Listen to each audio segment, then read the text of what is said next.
Hello everyone, কেমন আছো তোমরা সবাই? আমি খুব ভালো আছি। আজ সন্ধেবেলা মেয়েকে পড়াতে পড়াতে দেখছি ঘড়ির কাঁটায় 9টা বেজে গেছে। ডিনার টাইম হয়ে গেছে, কিন্তু ভাত অল্প একটুখানি আছে। মেয়ের মতো হয়ে যাবে, হয়ে একটু বেশি হবে। আর ডালটা আর খাওয়া যাবে না, গরমের জন্য ফ্রিজে তুলিনি বলে নষ্ট হয়ে গেছে।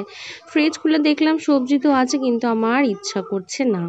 তাহলে ঝটপট কি রান্না করা যায়? মাছ? না না না, আমি অপশানে মাছের বদলে মাংসটাই বেশি প্রেফার করি। চলো তোমাদেরকে আজকে শেয়ার করব কিভাবে ঝটাপট মাংস রান্না করা যায়। দেখো, মাংস রান্না খিচুড়ি রান্নার থেকেও বেশি ইজি, তাই তো? আমার মতো কার কার এটা মনে হয় যে মাংসটা সব থেকে ইজি প্রসেসে রান্না করা যায়? দেখো, আলু গোটা গোটা দুটো আলু দিয়েছি, বড় বড় সাইজের, ভেজে নিয়েছি। আর এখানে মশলা একটু করে করা ছিল, আদা রসুন পেঁয়াজ টমেটো শুকনো লঙ্কা বাটা। আর বেশি মাংস নেই, অল্প কটাই আছে। জানো তো এই মাংসটা মানে কীরকম মাংস, আমার ঘরে যখনই বাজার আসে তখনই আমি আর মানে অভ্যাস এটা, যে 1 পিস 2 পিস করে তুলে রাখি অন্য দিনের জন্য। মানে আজকে কি খাবো সেটা তো খাবোই, কিন্তু পরবর্তী দিনের জন্য আমি তুলে রাখি। পেঁয়াজটা ভেজে নিয়েছি, একটা পেঁয়াজ দিয়েছি, আর আমি ফোড়নের জন্য গোটা জিরে আর শুকনো লঙ্কা ব্যবহার করেছি। পেঁয়াজটা ভেজে নিয়ে 2 চামচ মশলা দিয়ে দেবো, ঝটাপট রান্না হয়ে যাবে। ভিডিওটা 2 মিনিটের, কিন্তু 2 মিনিটে রান্না হয়নি, একটু সময় লেগেছে।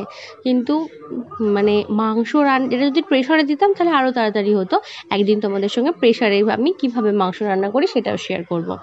ব্যাস, আগে একে গুঁড়ো মশলা দিয়ে দিলাম, হয়ে গেল। আর আমার বর বলল যে দাও আটাটা আমি মেখে দিচ্ছি, তো খেলা দেখতে দেখতে আটাটা মেখে দিল। আর আমি ঝটাপট রুটি করে নিলাম, কারণ তাড়াতাড়ি করে না খেলে তাড়াতাড়ি করে শোয়া যাবে না, কাল সকালে মেয়ের আবার স্কুল আছে। দেখো, প্যাকেট আটায় কিন্তু রুটিগুলো খুব সফট হয়, চাকির আটার থেকে প্যাকেট আটার রুটি কিন্তু বেশি সফট হয়।